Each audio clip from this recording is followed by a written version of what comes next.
Hi guys, welcome. ये video सारे Sanskrit students के लिए है।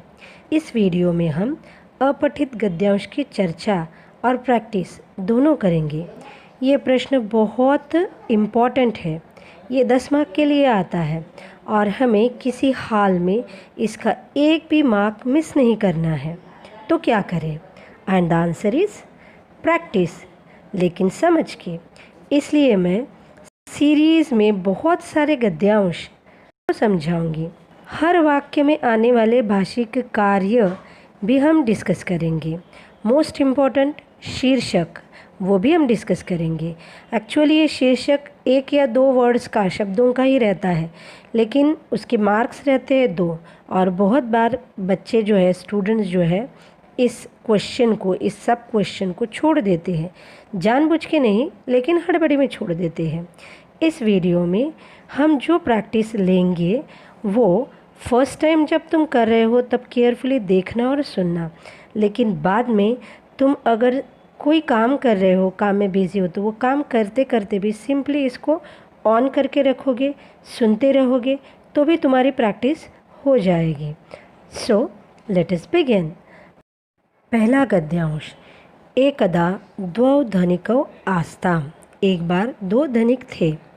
तयोः धनिकयोः मध्ये विवादः जातः। उन दोनों धनिकों के बीच में विवाद हो गया। उभौ अपि न्यायालयं गतवन्तौ। दोनों भी न्यायालय चले गए। एकः धनिकः अचिन्तयत्। एक धनिक ने सोचा, अहं लक्षरूप्यकाणि न्यायाधीशाय उत्कोचरूपेण ददामि इति। एक धनिक ने सोचा, मैं 1 लाख रुपये न्यायाधीश को रिश्वत के रूप में दूंगा। सः स्यूते लक्षरूप्यकाणि स्थापयित्वा न्यायाधीशस्य गृहं गतवान्। उसने 1 लाख रुपये एक बैग में डालकर, स्यूत यानी बैग में डालकर, न्यायाधीश के घर पे गया। न्यायाधीशः तस्य मंतव्यं ज्ञात्वा क्रुद्धः अभवत्। न्यायाधीश उसके मन की बात जानकर क्रोधित हो गए। धनिकः न्यायाधीशम् अवदत्। धनिक ने न्यायाधीश से कहा, भो मत्सदृशाः लक्षरूप्यकाणां दातारः दुर्लभाः एव। अरे, मेरे जैसे लाख रुपये देने वाले बहुत दुर्लभ रहते हैं। न्यायाधीशः धनिकम् अवदत्। न्यायाधीश ने धनिक से कहा, लक्षरूप्यकाणां दातारः कदाचित् अन्ये अपि भवेयुः। लाख रुपये देने वाले कदाचित दूसरे होंगे भी, परंतु लक्षरूप्यकाणां निराकर्तारः मत्सदृशाः अन्ये विरलाः एव। किंतु मेरे जैसे लाख रुपये को ठुकराने वाले बहुत विरल रहते हैं। अतः कृपया गच्छतु। इसलिए आप कृपया चले जाइए। न्यायस्थानं मलिनं मा करोतु। इस न्यायस्थान को मलिन मत कीजिए। लज्जितः धनिकः धनस्यूतं गृहीत्वा ततः निर्गतः। और लज्जित होकर धनिक वहाँ से पैसों की बैग लेकर वहाँ से निकल गया।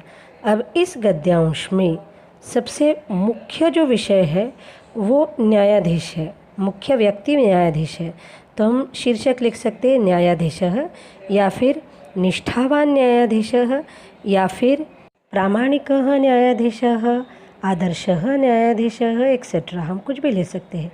अब बात करेंगे भाषिक कार्य की। पहले सेंटेंस में धनिकौ ये कर्तृपद है, आस्ताम ये क्रियापद है, द्वौ ये संख्यावाचक विशेषण है और धनिकौ विशेष्य पद है।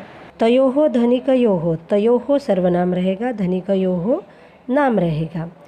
विवादः जातः, विवादः नाम है, विशेष्य पद है, जातः विशेषण पद है। उभौ धनिकौ का सर्वनाम पद है और गतवन्तौ विशेषण पद है। एकः धनिकः, एकः विशेषण है, धनिकः विशेष्य है। अचिन्तयत् क्रियापद का कर्तृपद है धनिकः। ददामि क्रियापद का कर्तृपद है अहम। न्यायाधीशः विशेष्य पद है और क्रुद्धः विशेषण पद है। अभवत् क्रियापद का कर्तृपद है न्यायाधीशः। धनिकः कर्तृपद है, अवदत् क्रियापद है। भोः ये संबोधन पद है। मत्सदृशाः दातारः दुर्लभाः ये मत्सदृशाः और दुर्लभाः ये दोनों भी विशेषण पद है। दातारः विशेष्य पद है। न्यायाधीशः अवदत्, अवदत् क्रियापद है। न्यायाधीशः कर्तृपद है। दातारः ये कर्तृपद है। भवेयुः ये क्रियापद है। निराकर्तारः मत्सदृशाः अन्ये विरलाः ये चारों के चारों शब्द विशेषण है। न्यायस्थानम ये विशेष्य पद है। मलिनम ये विशेषण पद है। लज्जितः विशेषण पद है। धनिकः विशेष्य पद है। निर्गतः भी विशेषण पद है। ततः का मतलब है वहाँ से, ये अव्यय है। इन वीडियोस में हम सारे शब्दों के भाषिक कार्य संबंधित सारे ही घटक डिस्कस कर रहे हैं। इससे आपकी शब्द समृद्धि भी बढ़ेगी तथा भाषिक कार्य संबंधित समझ भी बढ़ेगी। और क्वेश्चन किसी भी टाइप का क्यों न हो, आप करेक्टली आंसर लिख सकोगे। पर्याय पदानि: धनिकः धनवान, श्रीमान। ददामि यच्छामि, गृहं सदनम, आलयः निवासः, निकेतनम। दाता दानी, दानशूरः। मलिनं मलयुक्तम्। अब विलोम पदानि: निर्धनः धनिकः, दाता कृपणः, विरलाः बहुलाः, दुर्लभाः सुलभाः, निर्गतः आगतः, मलिनं मलयुक्तं, स्वच्छं विमलं। ददामि गृह्णामि। ज्ञानप्राप्ति कृते अनेकानि साधनानि भवन्ति। ज्ञानप्राप्ति के अनेक साधन हैं। कक्षायां वयं पुस्तकेभ्यः ज्ञानं प्राप्नुमः। कक्षा में हम पुस्तकों से ज्ञान प्राप्त करते हैं। परं व्यवहारिकं ज्ञानं जगतः प्राप्तुं शक्यते। किंतु व्यवहारिक ज्ञान सिर्फ दुनिया से ही, जग से ही प्राप्त होता है। यदि जीवनाय परमोपयोगी, जो कि जीवन के लिए बहुत ज़्यादा उपयोगी है। व्यावहारिक ज्ञानस्य प्राप्ति कृते, व्यावहारिक ज्ञान की प्राप्ति के लिए लोक व्यवहारः सर्वाधिकं महत्वपूर्णं साधनम् अस्ति। लोक व्यवहार ये सर्वाधिक महत्वपूर्ण साधन है। लोक व्यवहार ज्ञानम देशस्य, लोक व्यवहार ज्ञान देश के विभिन्न प्रांतानां, भिन्न भिन्न प्रांतों के पर्यटनेन सरलया भवति, पर्यटन से सरलता से प्राप्त होता है। यानी दुनिया के देश के अलग अलग प्रदेश में घूमने से हमको ये ज्ञान प्राप्त होता है। समम एव तथा तत्रत्य, तत्रत्य यानी वहाँ के संस्कृति, वेशभूषा, वातावरण, भूगोल, इतिहास, उत्सव, प्रथादीनां विषयाणां ज्ञानं भवति। उसी तरह से वहाँ के संस्कृति, वेशभूषा, वातावरण, भूगोल, इतिहास, उत्सव, प्रथा इत्यादि विषयों का ज्ञान भी होता है। एतद एव कारणम यद, इसी कारण से विद्यालयेषु छात्राणां कृते, विद्यालय में छात्रों के लिए अवकाश काले शैक्षणिक यात्रायाः आयोजनं क्रियते। छुट्टियों के दिनों में शैक्षणिक यात्राओं का आयोजन किया जाता है। अब देखेंगे भाषिक कार्य संबंधी तथ्य।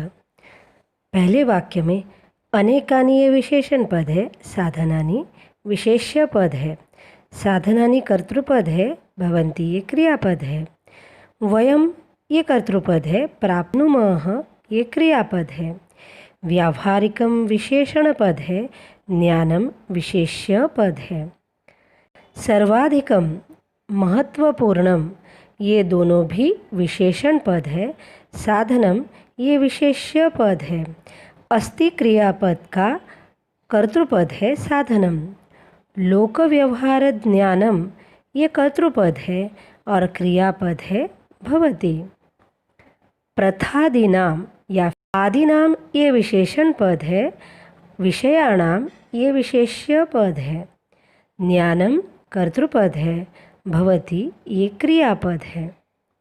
अब पर्याय पदानि और विलोम पदानि। जगतः, सबसे पहले पर्याय पदानि।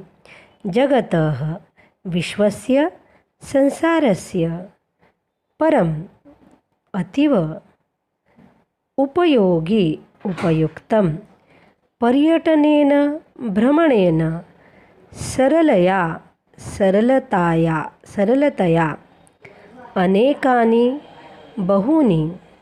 अब विलोम पदानि। उपयोगी, निरुपयोगी, ज्ञानम, अज्ञानम, अधिकम, न्यूनम, सरलया, कष्टेन, जीवनाय, मृत्यवे।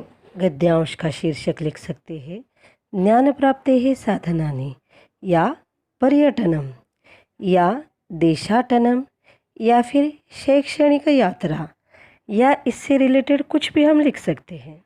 If you like the video, like, share and subscribe. Please don't forget to comment. Only your comments can increase the reach of the video. Thank you.